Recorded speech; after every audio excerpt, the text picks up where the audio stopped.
We have a junior high student job shadowing today, just so everyone knows. You might see a younger guy running around checking stuff out. So he's here to learn about how to make games and that sort of thing. Nathan's over here looking at the game with him at the moment.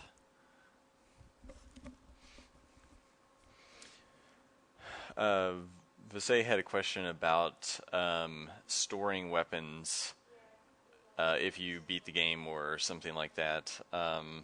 So I would actually like to have some kind of basically a special room that you can dump your weapons in. Kind of like there was a specific chest in. Why am I completely blanking on things today? My mind is not really with it. But yeah, I think Diablo might have had it, and Torchlight definitely has like a chest that you can kind of store things in, and so you can actually share it across profiles and that sort of thing. So I'd like to do a room that has either a treasure chest or some kind of receptacle, or I don't know, maybe just pedestals that you can like dump weapons onto and leave. And that room has a chance of generating on any given level. So you have to find it each time. It may not be like a universal place in, say, the jail, but if anytime you're in a dungeon, you can try to look for this room, and maybe 50% chance that it spawns. And then as you go down, it would be the same room. It's almost like the room would kind of move with you theoretically. But yeah, like I'd like to do something like that. It's on the distant wish list at the moment. But yeah, I think with this much randomization, we will want some way that players can kind of transfer weapons from at least like one character class to another on different runs. Because I mean, you could find this really awesome wand as a rogue, and you're like, man, it would really be a waste if I just like use the 5 shots of this from my rogue. So put it in storage, come back as a sorcerer, pull it out, and then you've got this awesome infinite use wand now. Baroque on the PS2. I am vaguely familiar, but did not play Baroque. I think I might actually have it. I'm not sure. So since I told everyone I do the art stream at 3, I may spend the next like 20-30 minutes working on a couple of other things and then get back to artwork. Or I will just answer Visay's questions. Let's see. Will there be story important items you gather in the drop? There will probably be some story important objects, like a book on a desk or something like that. Mainly things that you can investigate or read, and you'll get some character text that pops up. But we probably won't make those collectible just because of the limited inventory. So in terms of going back and looking at them or rereading that text later, if that's kind of what you're interested in, I'm not sure how we would do that. I mean, ideally, if we had like all the time in the world to develop this, we would have some kind of log. Probably that's how I like it when games do something like that, where it's kind of here's your story recap, so you can actually either go back and view previous cutscenes or read previous dialogue text and that kind of thing. Yeah, so some kind of a journal log, something like that would be great. It's not even on our task list. That's even like farther afield. So I don't know if we will ever get to that, but it would be really nice and cool if you could just like go through all of the things that the rogue has read or people have said to them. So it's one of those things that's like it would be possible, but is pretty low on the list of priorities. So Chris, Baroque making a lot of, well, I'll just read for everyone watching this later. So Chris Guest said that Baroque made lots of its major lore drops actual items. But you could only bring one item up through its item transfer feature. Could you, that's kind of interesting. Would you mind either finding a link to, I don't know, a wiki or something that kind of explains that whole thing, or give some examples or something like that? You could even just post it on the forums or something too.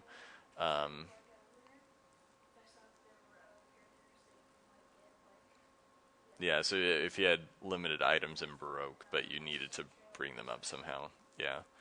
So, I would say that there might be, well, let's put it this way. We've been talking about some items that are kind of like achievement items is what we would call them. Like you carry them and equip them, and you could throw them out of your inventory, but basically if you keep them in your inventory and beat the game with them, you might either get specific messages or get a specific achievement. So we could make a very small set of those items, kind of simultaneously story objects or story items and something that ties to an achievement. So, you take a specific doodad and get all the way to the bottom of the drop while carrying it the entire time, and, use it on the final boss, and you get a different message or different ending, or I don't know. Like, we've been jotting down ideas for that stuff, but nothing concrete is done yet. So, yeah, if you can just post something on the forums, actually, like, just making a general topic to kind of talk about some stuff like that, like story items and just story progression in games that do it differently would be kind of interesting. Since we are, not trying to like reinvent it necessarily, but we're trying to do story a little bit differently, where there's not like a defined kind of story path A to B to C like most RPGs would have. So. Okay, jumping way back, there was one other question. Okay, Visay was asking, weapons, have you given any more thoughts to the Spirit Flask? Yeah, so actually, here's something kind of interesting that, I'll just open up the weapon template file since we're not really killing time, but I don't want to get started on the painting until it hits 3 o'clock in case anyone was waiting specifically for that. So, looking through my file browser here.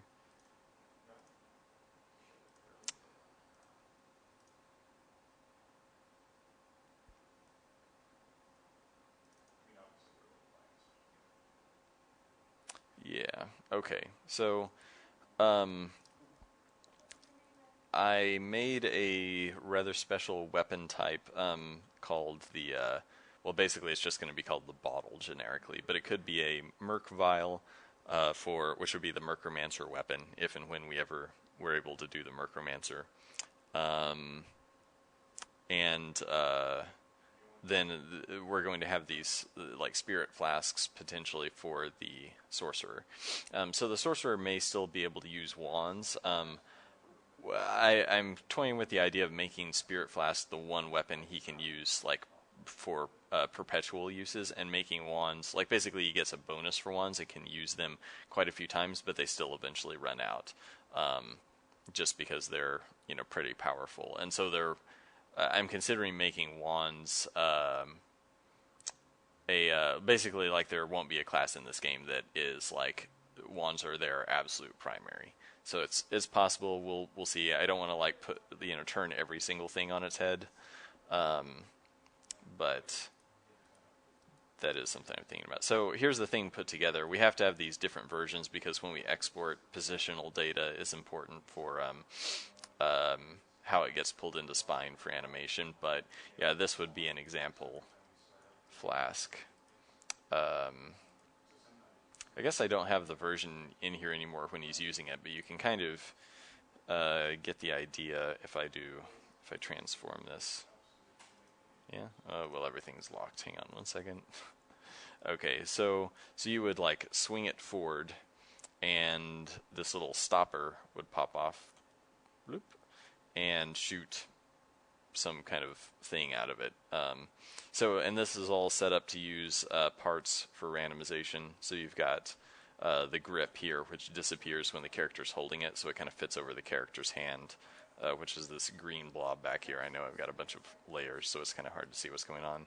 And this is the it conforms to the normal weapon parts, which we have standardized names for, even if the sort of standards don't always match the weapon. So this is actually called the guard, and this is called the effector. Usually the effector is the thing that shoots or pokes the enemy. That is the haft, and like I said, the grip. This is the butt, and the add-on. Usually the add-on has like a crystal or a rune or some other like special insignia or decoration. So not all weapons would have every one of these parts. I mean, I guess the bottle actually has to have everything except the add-on to look like a bottle. I mean, I guess you could have one without the guard, supposedly, but I don't know why we would. So, but I can take this stuff off. So yeah, I mean, your most basic bottle might just look like. I mean, we can make the art look pretty different. I really want to have him have like the hillbilly sort of like keg with the X's on it and just a cork on top. So, um,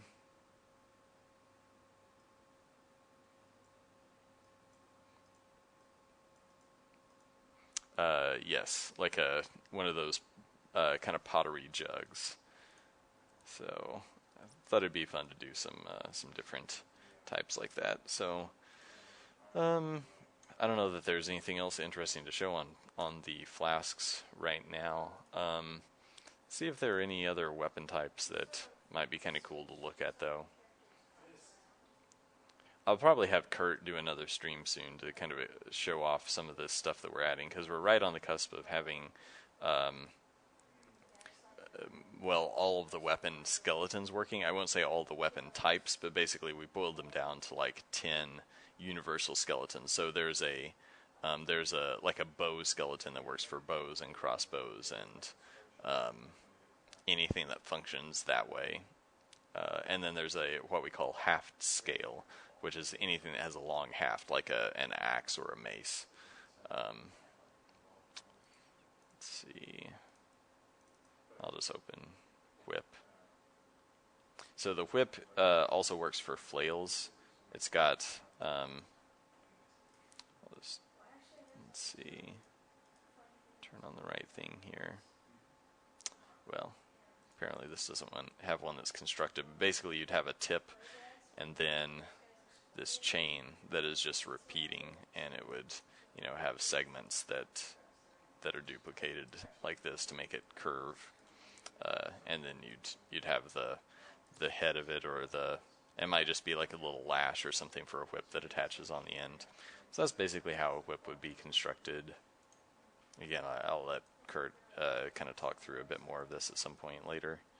And then we have a gun. That's what the gun looks like from the side. So, yeah, so we've got basically every template in. Kurt's been working like crazy to try to get this stuff done. So the curve on the whip, I guess it's not dynamic, if that's sort of what you're asking, like if it can sort of lash around like so it probably won't be able to hit multiple times or anything like that. So we want it to look organic, but to behave in a more predefined way, because basically our collision boxes aren't that dynamic. So there will be like different types of whips that have different kind of swinging arcs, or some of them might be a really narrow lash, and some of them might swing out a bit more to hit a few enemies at once. Same thing for flails and that sort of thing, but yeah, there aren't like multiple collision boxes along the whip, which would be really cool, but the system doesn't really support it. So maybe someday Delvers 2 will do it's like the Castlevania, Super Castlevania 4, whatever that was, where you can hold the whip out and it like lash it up and down on the Super Nintendo.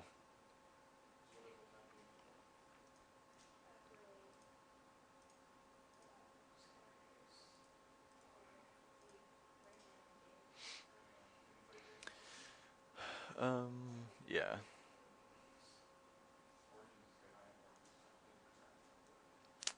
Let's see. So I had a few more things I was trying to get done on this puzzle objects list, which some people might find interesting. Some, if they're looking for art, will probably find this pretty boring.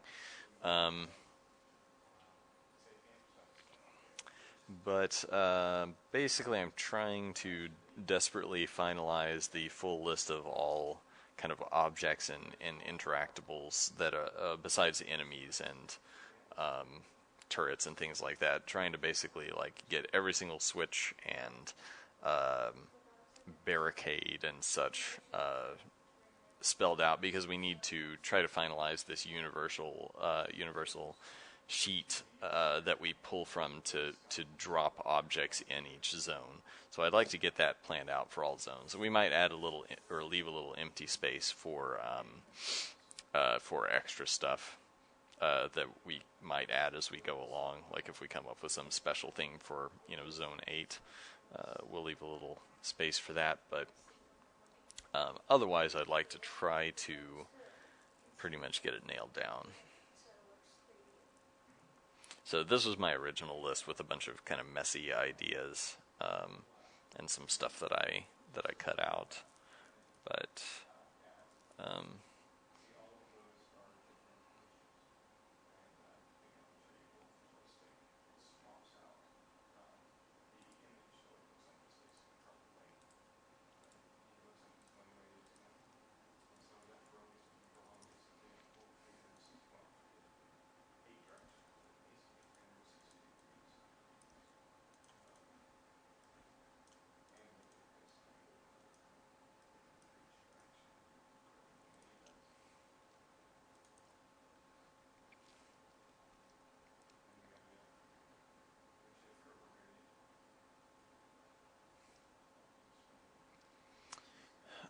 one other big change I made was well, not big change, but basically like giving all objects kind of a universal set of movement types.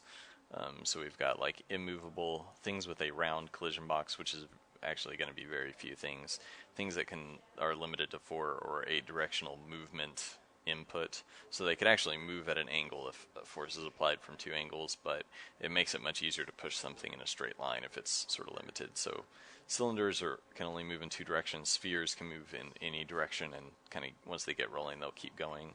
Snap over or move limited blocks can only move so many times. So like the blocks that have the little snappy thing in the top that move once and snap down and can't move anymore, those are an example of this, but now they're actually going to flip over like you tip them.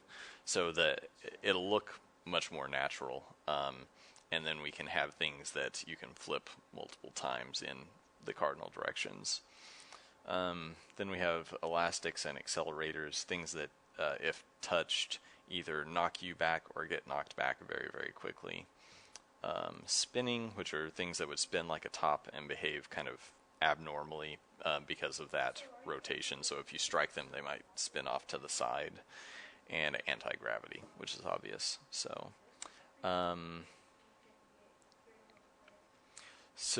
yeah, like the Visayan Doomspeaker, you were asking about the steam vents and light pipes and such. I basically there will be some type of pipe probably in every level, whether it's a literal pipe or something else is to be determined, and that's part of what I'm kind of trying to figure out. But like probably in zone 5, which is the menagerie and is full of like jungle plants and stuff, what is actually a pipe will be like a set of roots. So I mean, it's basically any kind of indestructible thing that fits along a path. So a geyser. A geyser coming up out of the ground would probably be a different kind of object, and I'm trying to kind of decide. A geyser, like water shooting out of a pipe, yes, would sort of fit inside the pipes, and basically like you could have vents that shoot any element is the idea. So you start getting into like territory where it's like, well, do we really need vents of every element? What purpose does that serve? So I've been trying to come up with reasons for some of those things. So yeah, it gets actually very hard to design when some of this stuff isn't super easy to prototype at the moment. So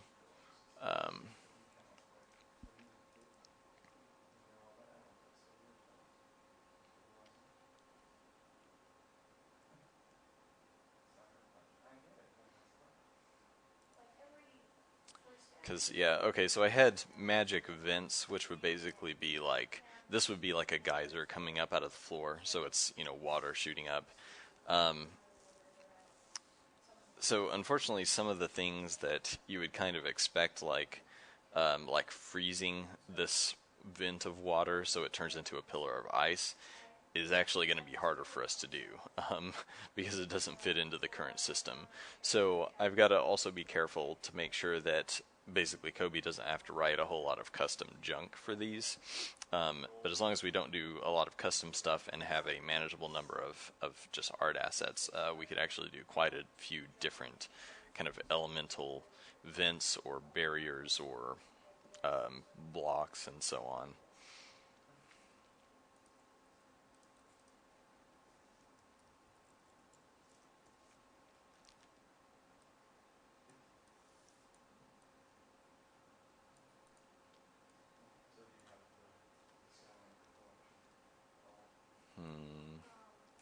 So actually, I should probably remove these because they're getting plugged into a different area.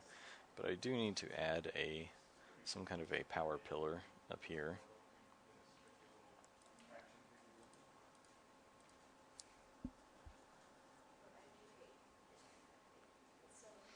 Um,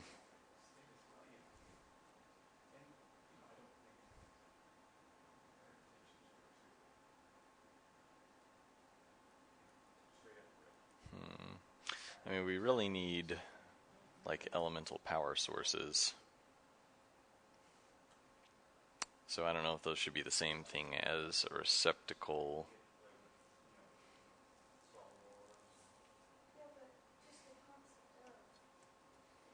Receptacles would be a basically some kind of a pedestal or something like that if you hit with fire, they activate to open a door or something like that. So I'm trying to think like if we wanted to use like say electricity to power things in a room, and you would have this pillar or receptacle or something, and you hit it with electricity, and now things are electrified and working. So yeah, I would probably just use the receptacle here for that purpose rather than making something entirely different as a power source. So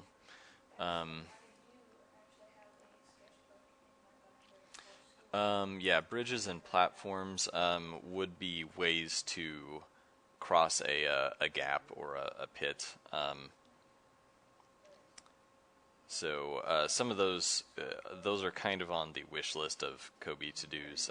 No, I actually lost. Oh, here we go.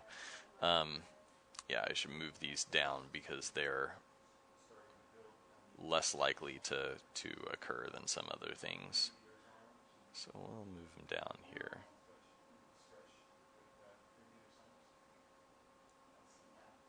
Well, let's put them farther at the bottom since they're wish listy. Yeah, so we'd have something that's like a drawbridge that can fold down and back up. I was thinking about doing some kind of an ice bridge or something that there's like there's a point at which like it's a specific object, and if you whack it with an ice wand or whatever, then it creates an ice bridge. Same thing for like vines and stone. So hit something with magic and it creates a bridge for you.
will change that to geysers. Actually, geysers.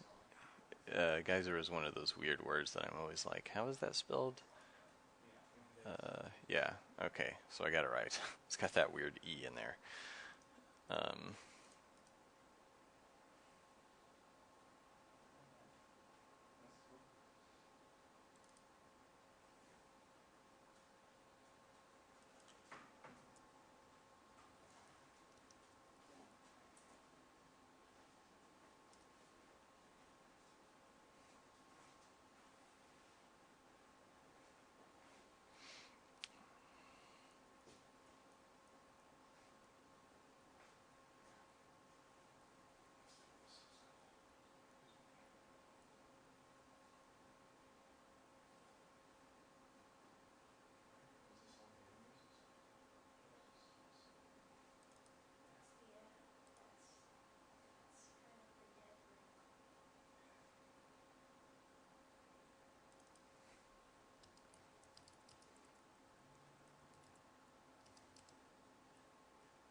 Yeah, the rune locks are. I don't know if you can actually read the text. Oh, maybe you can. Looks like it's visible-ish. This is a very small type though, but yeah, basically you just like attack them with the same element and they disintegrate. So it's a really easy way to have an elemental requirement without forcing the player to know, oh, I have to use the surge wand on the fire stone gem. It's just like got the symbol right there on it. So if you got a wand that matches the symbol, bam, you're good to go. So I mean that's more like, it's not very puzzly. You don't really have to figure much out if you learn the drill once. Where things like the barriers, the regenerating barriers, and the magic geysers are more of a you kind of have to know the system a little bit more. So a barrier would typically be something that I've got written down here. It can be whittled down or destroyed, but you have to dash through it before it regenerates.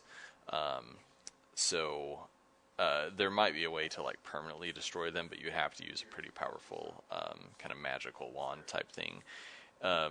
So the difference between the regenerating barriers and the geysers is like geysers would basically just be like a wall of flame. There's no way you can get through it. Even if you shot it with as much ice as you wanted, like it's not going to do anything. So you basically have to switch that off at a source for the entire level, and then it removes all these fire barricades. So the question is kind of like, well, why then are there like fire barricades versus ice barricades? So I might just make this like a universal, like, well, it's just like barricades all over the level that like little pillars that raise up and retract. So which probably make a little more sense. So then it's like, well, do we need the geysers? I don't know.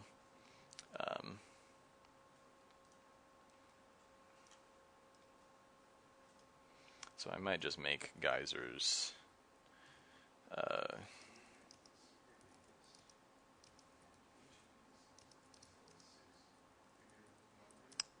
Well, can't spell today. So magic geysers can be removed with opposite element, do not regenerate, at least not in most cases, because there are exceptions to everything.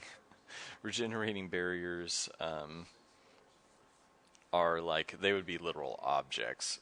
So instead of like a wall of flame, that would probably be just a like magma kind of spouting out. So you could freeze it, and it would be low to the ground. You can dash over, and then it starts like magma, bursting again. And then we just need retracting barriers.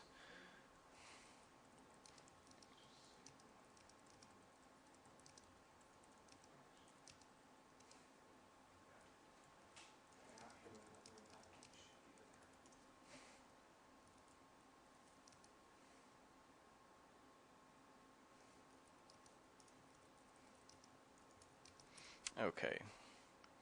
So I've got in here got 3 different types. I'm going to put this way up at the top because they actually are going to have to work with the walls and that sort of thing. So let's call it retracting walls.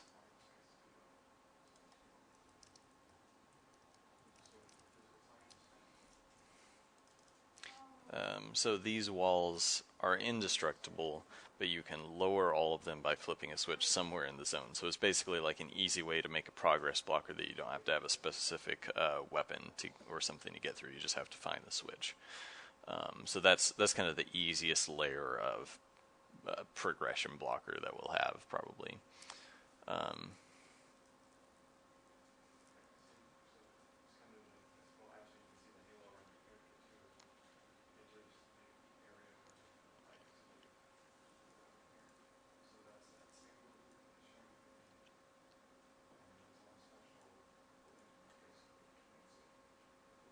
That's odd.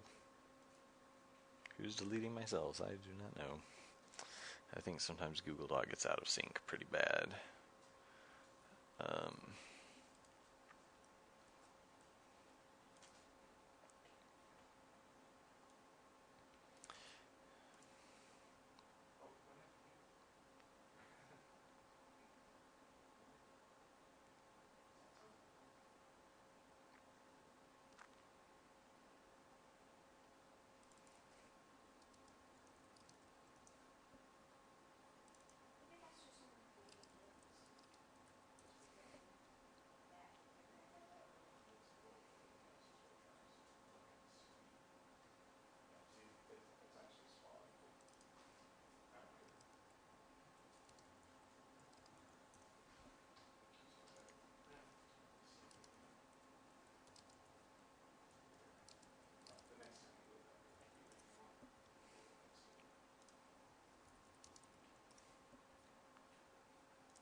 Okay, well, I should probably start the actual art stream instead of fiddling with items. I actually get more like obsessive working on design stuff than on art sometimes, which can be a bad thing, because that means it's easier to like work on design forever and never get back to actually doing the art, which is kind of required for implementation in the game.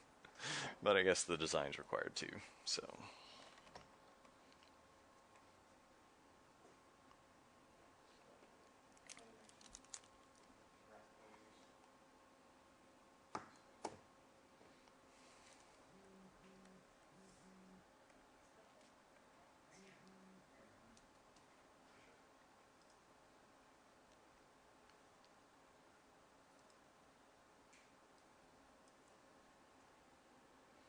Suddenly I'm getting text messages just the moment I try to put my phone away.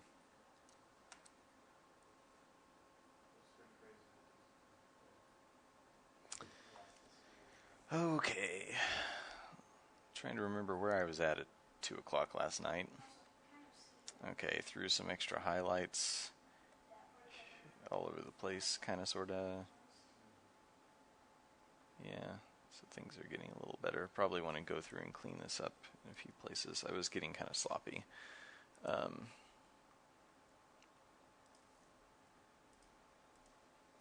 That was where I started actually repainting. Yeah, okay. So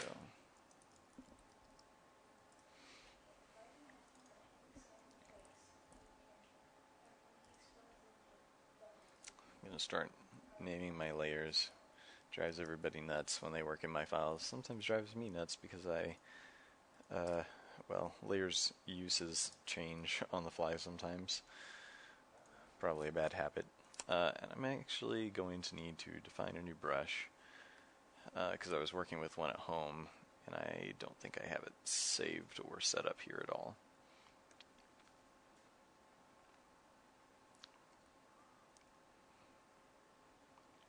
Let's see, we want this to be initial direction. Diameter 6. Probably need that a little bigger. And I'm gonna go pretty small. So, okay, need need to reverse the direction here. So basically what I want is a brush that when I start painting with it, it creates a sort of more like a natural brush shape, like a flat brush, because it's a general kind of painting principle, much easier to define planes on an object by painting with a flat brush versus a round brush, which is better at doing like small details or lines. And so if you're painting a surface, you don't necessarily want to fill it up with lines unless that's just the style or texture you're going for. So for painting like this, where you're mainly defining surfaces, you typically want a flat kind of wedge-shaped brush. So I'm trying to simulate one here. Might need to mess with the hardness or firmness, I think it's called, of my Wacom tablet, because it's being a little funky when I release there. It tapers off in a strange way. So let's double check that.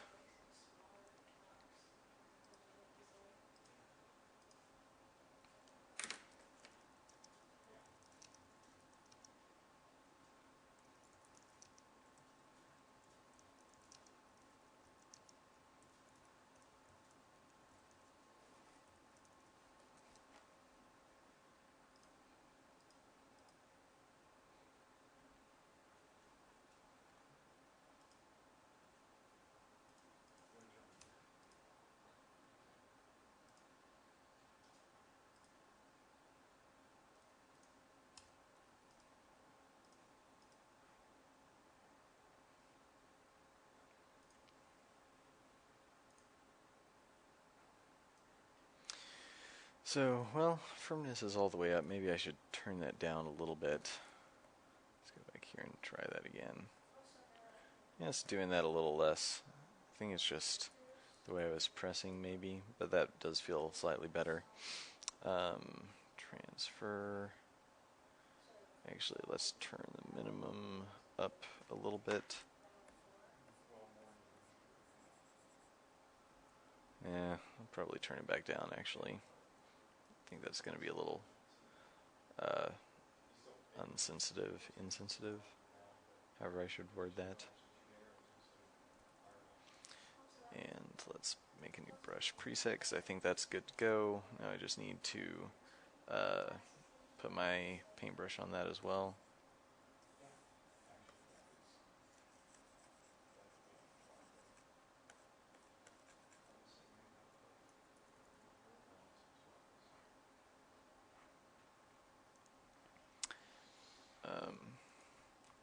Something seems weird about this. Actually, does it? Oh, apparently it doesn't have transfer turned on. Just 20.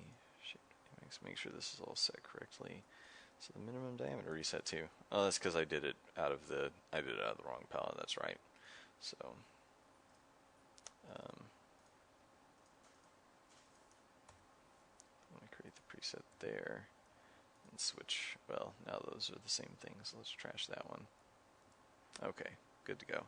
Bad thing is if you switch here in this palette underneath the underneath brush here, or I believe also here, it just changes the tip shape. Although no, I think this one. I don't know why I get confused about this, but yeah, like in some places it just changes the tip shape, but doesn't carry over all the other settings. So anyway.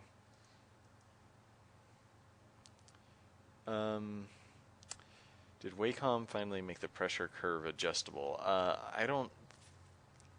I've never messed with the pressure curve. It would actually be a very nice feature. The only thing I have here is it's called tip feel, and I can just adjust it up or down. There's no curve to calibrate. The calibration here is just positional. So this is the older version of the Cintiq. It's a 21UX, and they've come out with I forget what they're called, but it's basically like the 40,000 inch HD something or other. So this is it's a generation back. Might not have all of the features.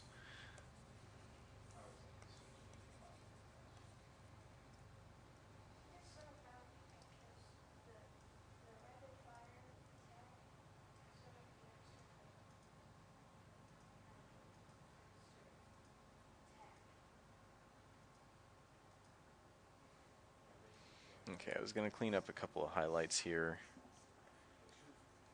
Oh, dang it. I messed that up again. I am not on my A game today, guys. Well, it looks correct.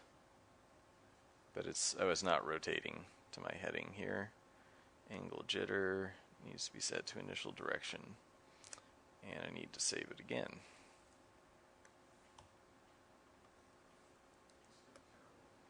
Okay.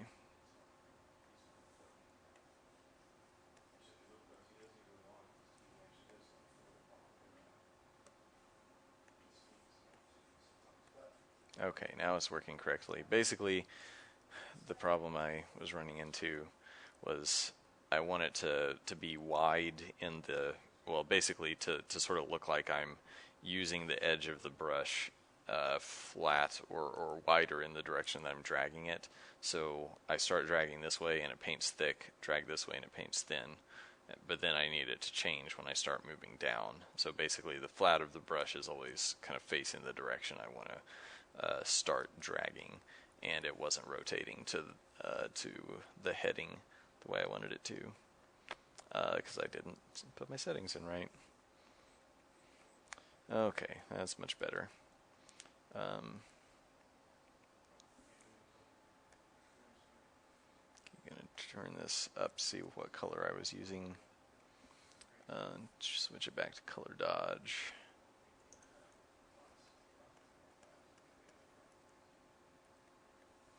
Turn the opacity down a little bit here.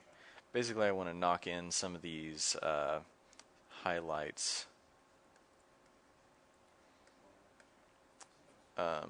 Color's not great on this. I probably need to add a little more color into these highlights. Apparently, I guess I was using a couple different colors. So let's try hue shifting that a little. I mean, some of these look better with one color or another. So I may just have to select all of those and put them on a different layer.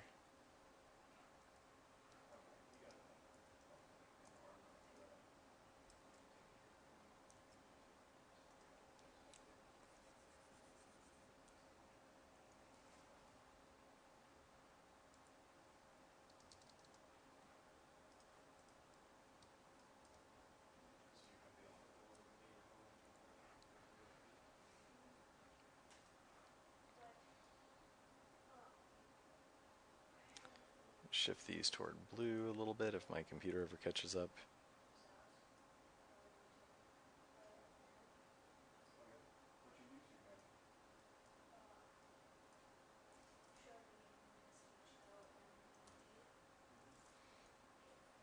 Put this on color dodge again.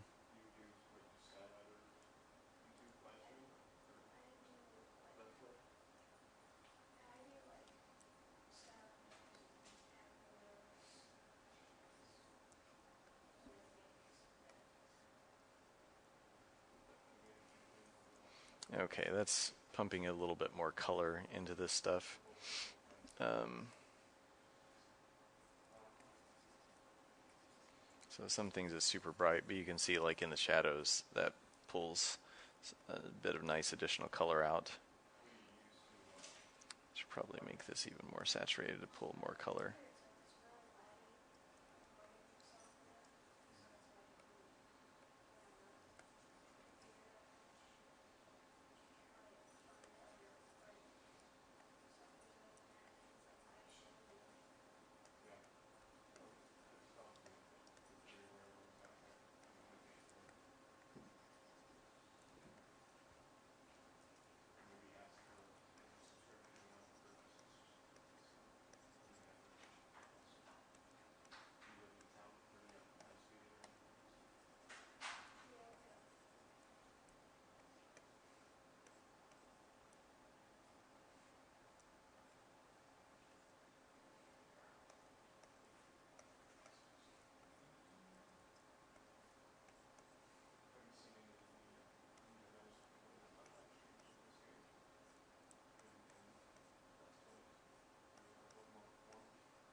pump some additional color in here.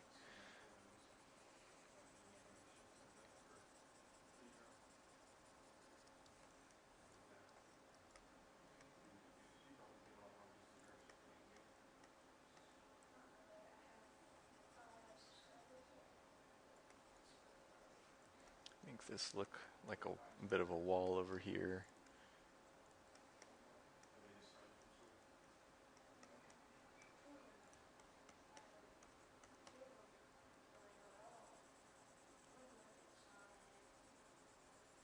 So for any of you who don't know, this is going to be for the Kickstarter postcards. I've been trying to make time to work on this for a while, and it's been pretty fun. It's one of the this is probably going to be the first scene with all the different characters that I actually get around to completing. So it'll be nice to have around. So I have this like a much larger canvas than what will be on the postcard, so I can use the rest of it for promotional purposes and that kind of thing. So I have a few different layers of stuff going on here. I think the purple may be getting to be a little too much.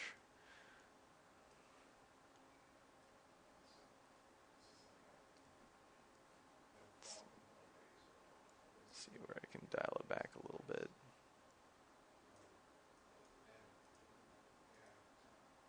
Yeah, I mean, going from that kind of bright blue to just more of a soft purple meshes better with the rest of it. Yeah.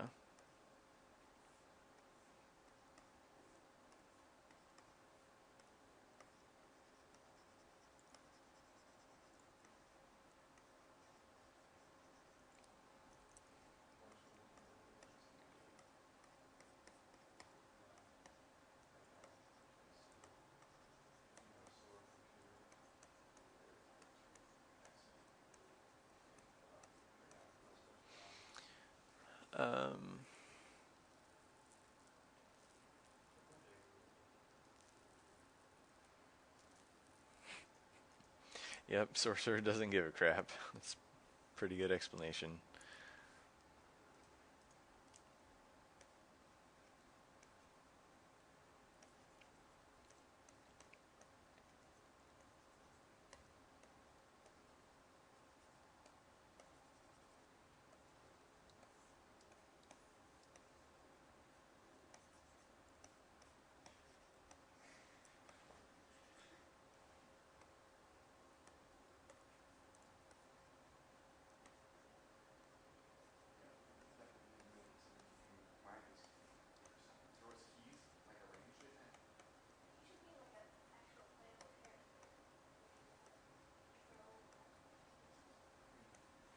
So just knocking out some bricks and things for walls. I'm probably just going to make this a corner back here.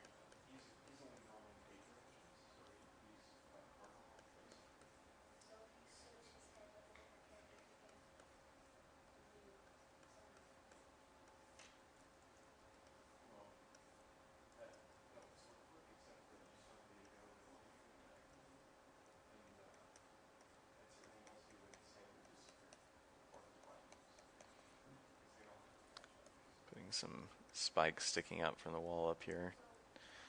Give it a little more of a kind of sense of depth. The perspective is pretty tricky because I used a like a curving kind of fisheye perspective on this one.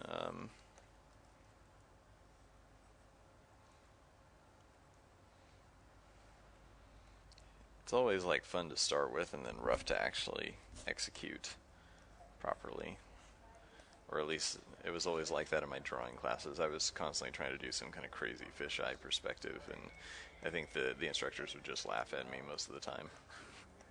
I mean, not like derisively, but like, okay, like if you want to make it hard on yourself and do crazy fisheye stuff, Have at it. But yeah, I mean, it's like basically you can't represent the real world with perspective on a piece of paper in an accurate way because a piece of paper is flat and vision in terms of like uh, kind of how I mean, we perceive it flatly, in a sense. Like, um, I mean, I guess you perceive things spatially because you have two eyes. A camera perceives things flatly, and then like, I mean, you can have like curved lenses that, but there's no, without actually being in 3D space with two eyes, like, there's no way to represent that other than with that same system. I mean, it's like you have to translate somehow. So, even doing 3-point perspective, it's like the moment it works for like a still image, but the moment you change your field of view or change your position or angle in any way, it doesn't work. So, I mean, you see interesting things being done uh, recently with like there's a 360-degree camera um, that is looks really cool. I would kind of like to have one, but I don't know that I would ever spend the money because it's a couple $100. But it's I have to look that up really quick. But it's I mean, there are cameras that have done things like this, but it basically shoots like a full sphere, and so you actually, when you're holding it, you end up with a photo that shows like the front side of your hand and back side of your hand because it's shooting everything, and like so it's not even 360 degrees, it's just every angle. So it misses a little directly below and directly above, but it stitches it all together. Um, and I can't think of the name of it.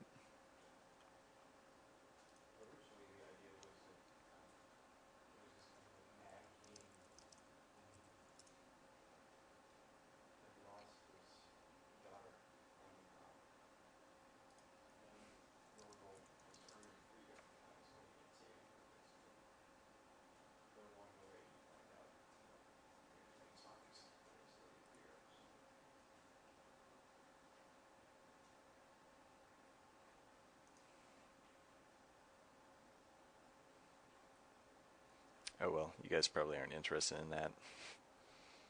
Um, how are wall hangings?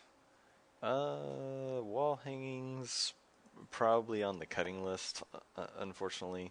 I mean, they would be cool to do, but unfortunately, since you're looking down into the rooms, doing different like wall tapestries is um, we could do it, but if you approach this tapestry or whatever, it would basically become like a line, and we would have to do a top edge of the painting so that it wouldn't look just like a flat polygon. Um, so yeah, I mean, probably what we'll end up doing is more stuff with statues and things like that for kind of narrative purposes. Um,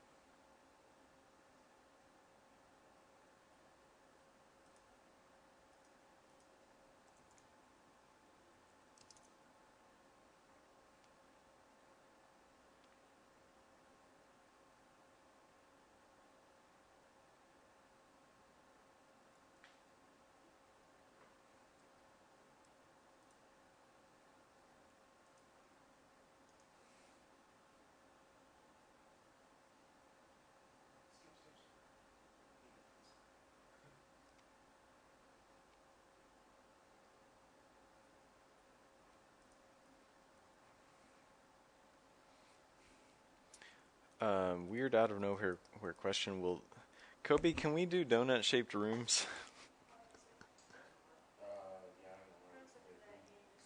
He says, I don't know why we couldn't. But I mean, honestly, like, yeah, I guess we could put walls anywhere inside of a room as long as they're 3 full tiles thick.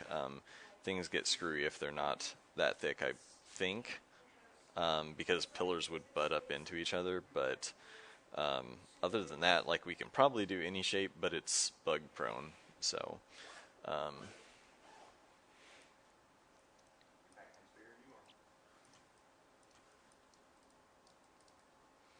So from afar, I'm really kind of liking the color palette of this guy. Um, let's toss a little different color down here.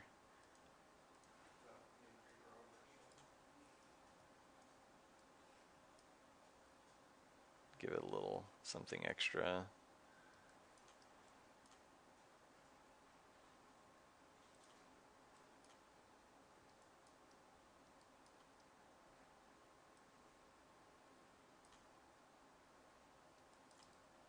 So yeah, from a distance, looking pretty good.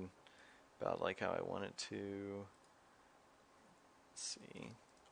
Probably need to throw a bit of orange light in there somewhere to tie in with the this ray of light coming down.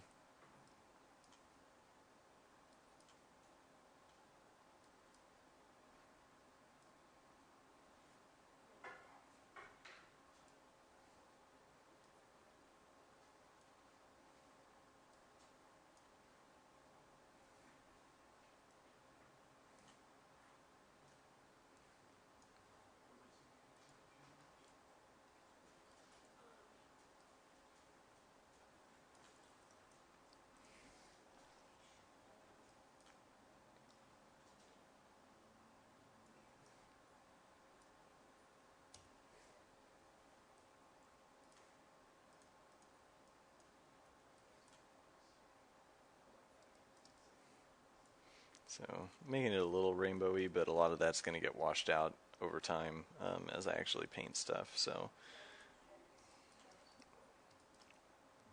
okay. Let's see, you need to add one more bloom in here.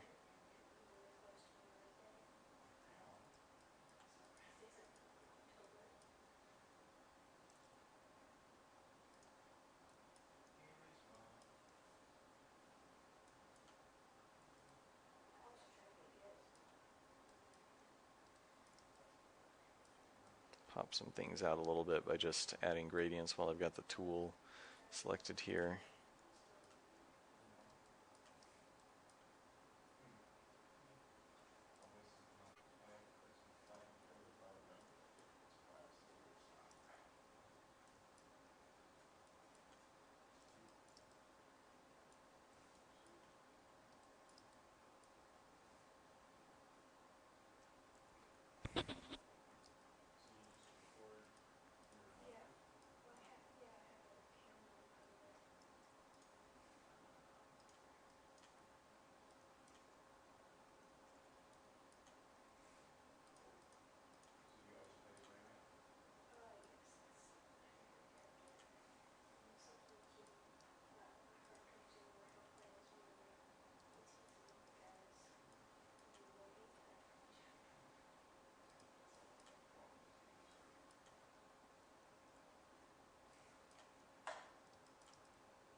Okay, we'll leave it at that for now.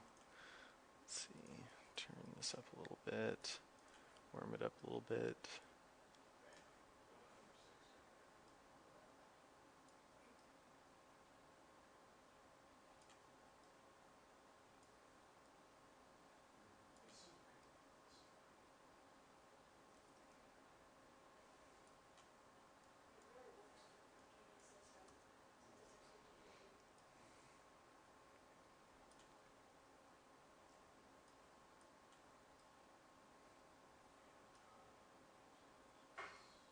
Yeah, I'll just leave it on hard light for now. I'm actually going to turn it off while I'm working. Yeah, it's kind of interesting to see the different layers, I guess. I sort of forget that I have all these crazy layers underneath. So this was the original base colors that all this junk got overlaid on top of. See, there's the character outlines. My eye is really bothering me. Sorry, guys. Pains of wearing contacts sometimes. Ugh. Yeah. So, original character colors underneath a million layers of overlays and junk. So, let's get to actually painting again. There we go. Painting layer. So you can see on the Rogue, I had some underlay colors and a bunch of highlight splashes and shadows and junk on there. Now I'm actually going through and painting. So, kind of tightening things down, making it look like actual materials and fabric and so on. So, um,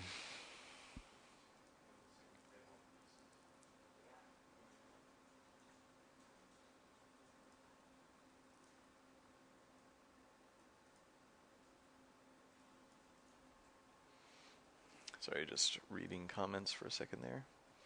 So there's certain things I like about the before I started painting, like this kind of more highly reflective look. It's hard to retain that if you're not doing a bunch of overlay layers and things like that. So it's at some point it starts looking kind of like things get a little too tight in a way. So I might go through and like pump some of the colors a little bit later. And to do that, I would probably just get like a kind of a light, warm brush instead of to overlay. And paint over some stuff like that. Kind of pop it. For some reason, that's not behaving the way I thought it would. I mean, you can see like it's keeping some of the blacks, but like pulling color out a little bit. Let's just try pure white.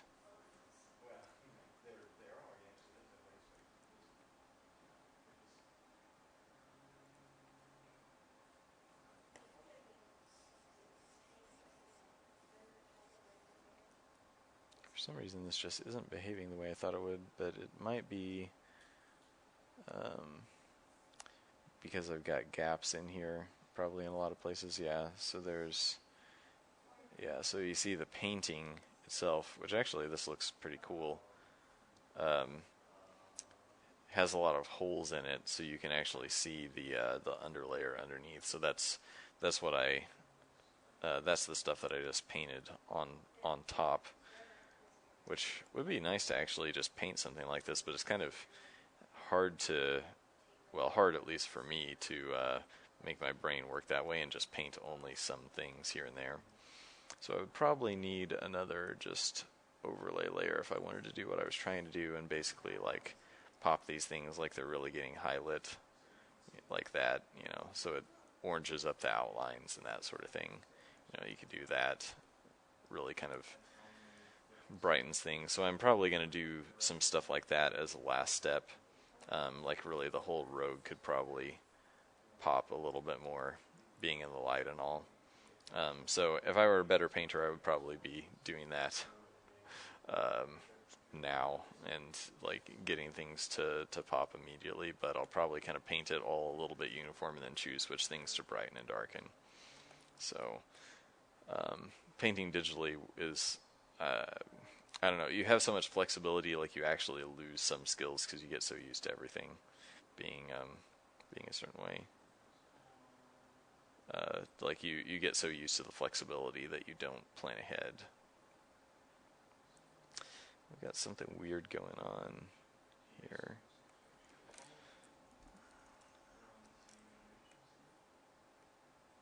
I need to fix.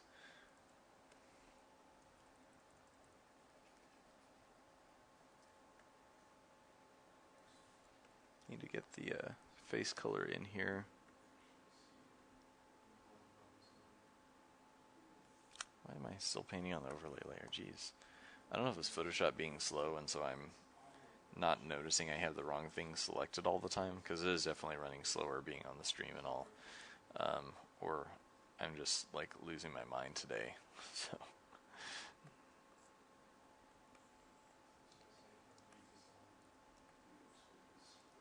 I actually really like that color for a bit of the eye patch here, but I don't want it right there.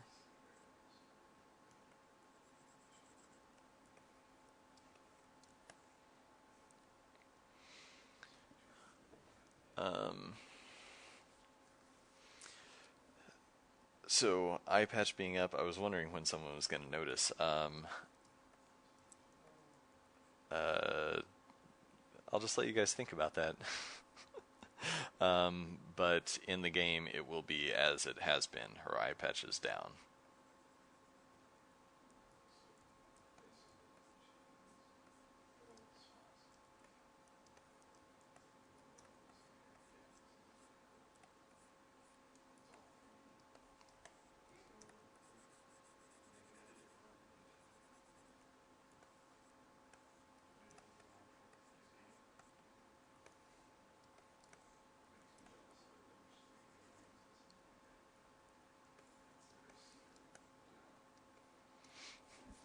Okay, let's move on to someone else. Because I'm getting kind of... I mean, the rogue pretty much done. Like, I can do more, but I'll probably do that later when I work on that, the overlay layer.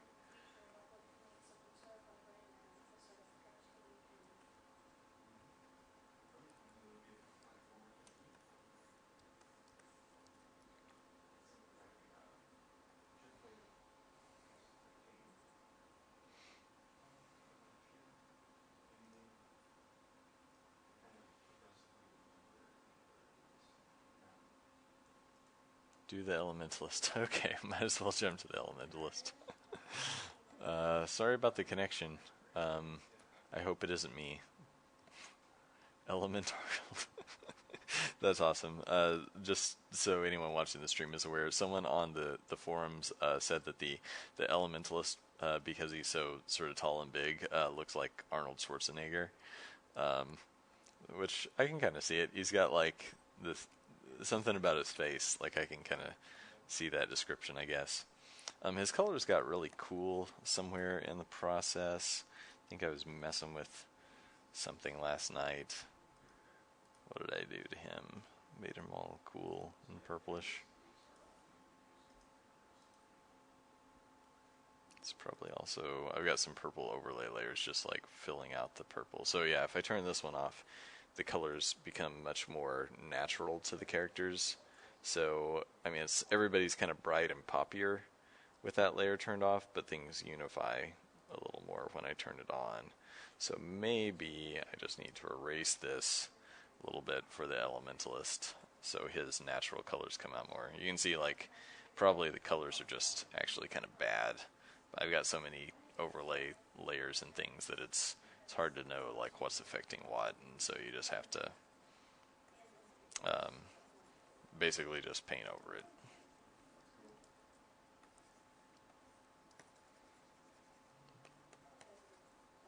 So I'm erasing some stuff out of this hue layer so the colors, like the more natural, well, not natural, but the normal colors that would that would be on the characters actually come out a little bit more than they were, instead of getting completely knocked down to like a purplish tint.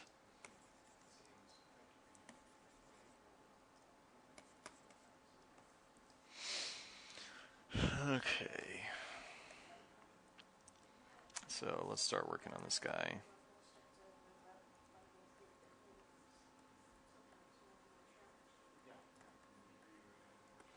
He's got this this sort of spike right in front of his face, which I'm probably going to push over just a tad. But there's so many layers creating that that I'm just going to have to redraw a little bit here. That's going to be faster than doing anything else. So we'll basically just repaint the spike a little bit off to the side there.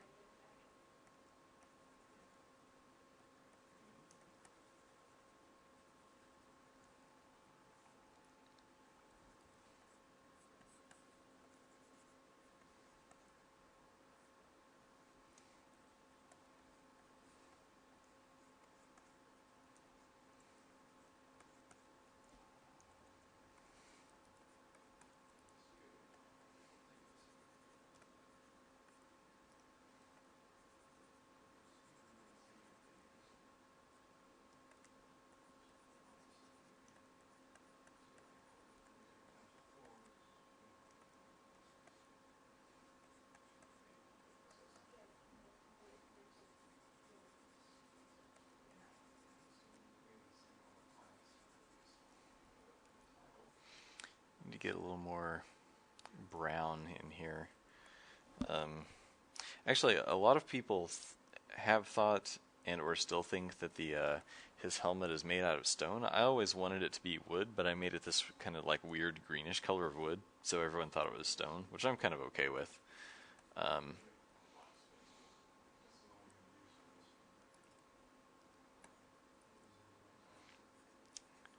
Either one makes sense, honestly. I mean, if we did different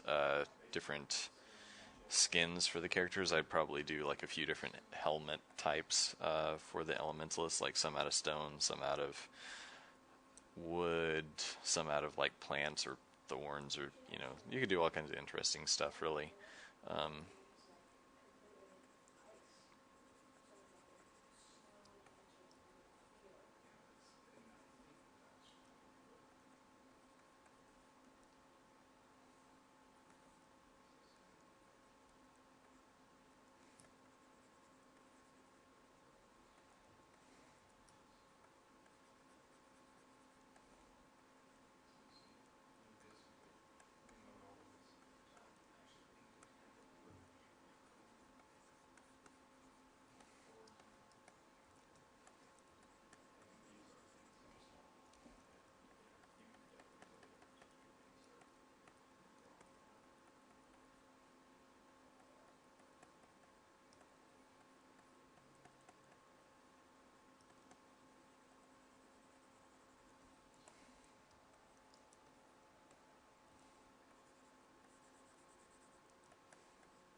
Needs a headbutt ability.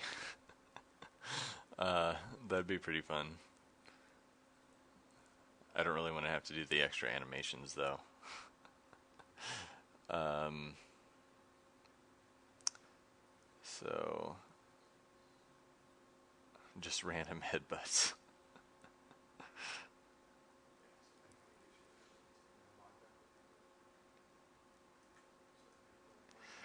Yeah, I probably did have the elementalist down as a druid originally. And then I think someone informed me that usually the druids now are well, actually, I don't know. Like modern games get like I think pretty muddy with the definition of druid and shaman and so on, and so we basically just came up with our own terms. I mean, not that elementalist is all that original, but yeah, it was probably originally something else, and we changed it to make it more clear so that it wasn't like druid and people expected that to mean something specific.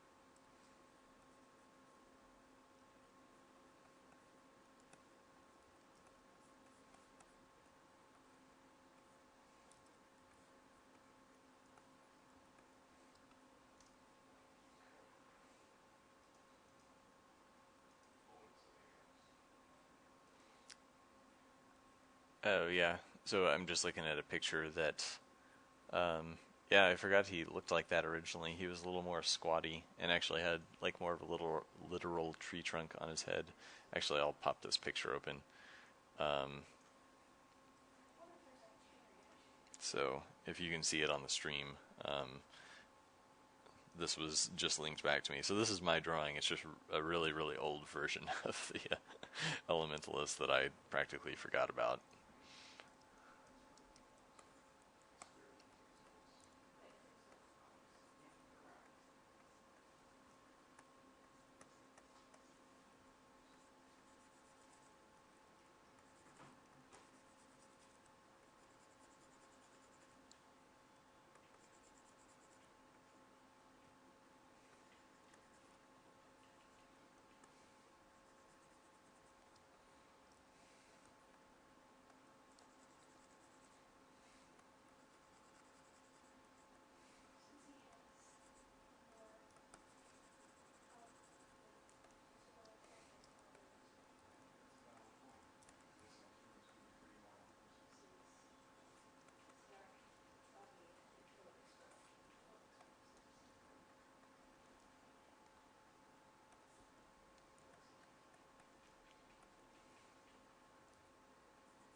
Oh, you wanted to see the Elementalist. I'm painting like pieces of the cage bars, so we'll try to get back to him here.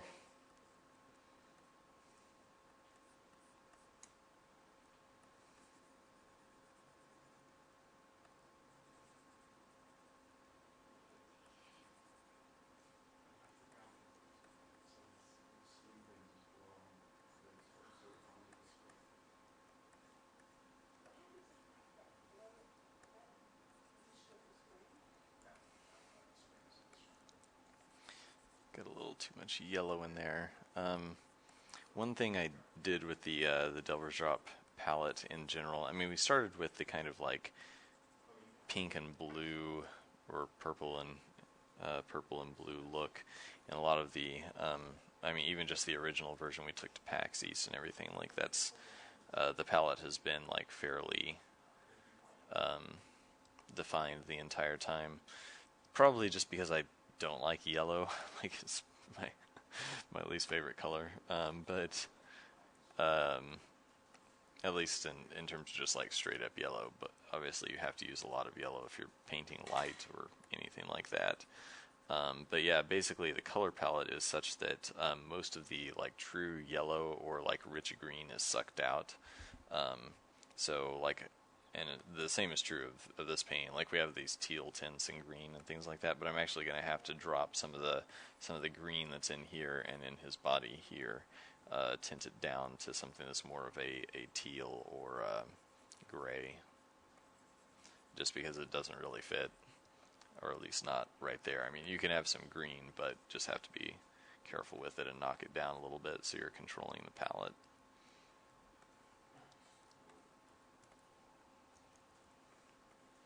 I keep changing my mind about the color of his cloak, actually. Let me open up our file that has all of the different characters in it.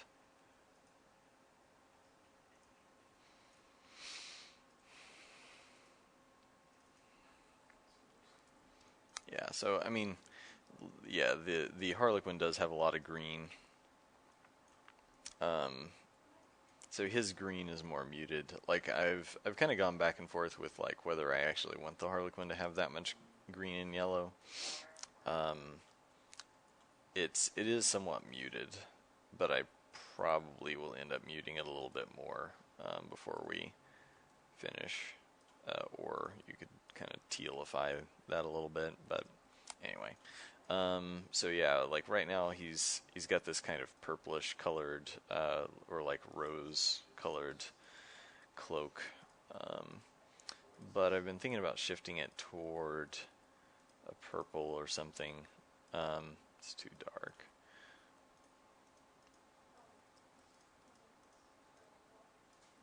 I think I had an example where it looked about like that. I did a few different variants. I mean, I think that like that seems to gel a little bit better to me. Goes with his eyes a little more too.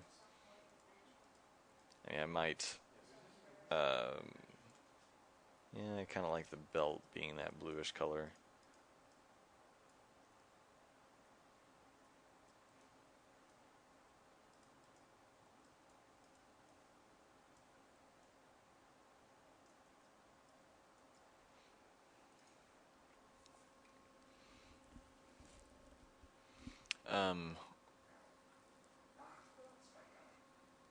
Let's see. I got to catch up on several comments.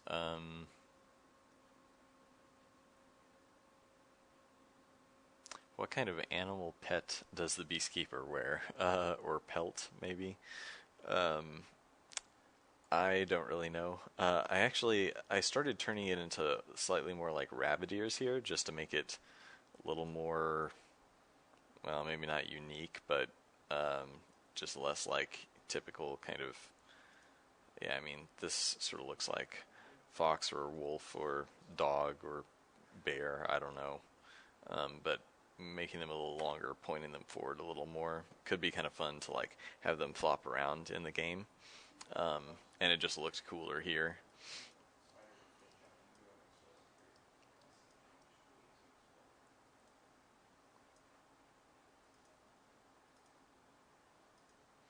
So that's starting to look better, but I need to pump some stuff up quite a bit. So anyway, I was looking in here to get his cloak color. We'll just grab that one.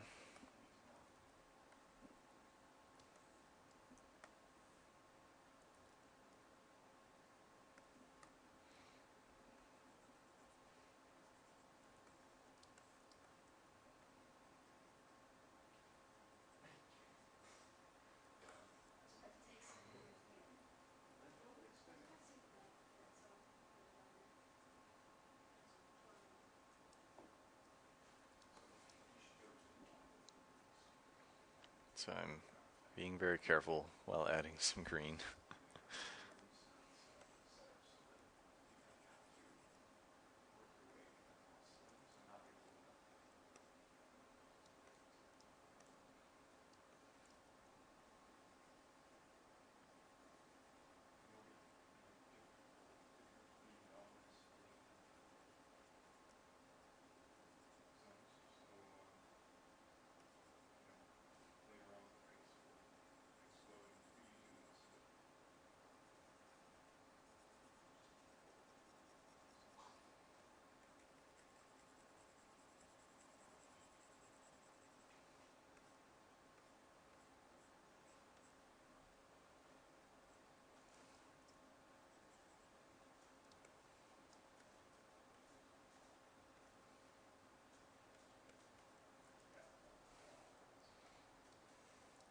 I like how that's looking, but it's a little pink.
Sorry if I keep hitting my microphone. Um,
I'm gonna have to take a break for 1 second here, because we have a visitor.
We were just saying bye to Owen, who was from High and came by to do some job shadowing and kind of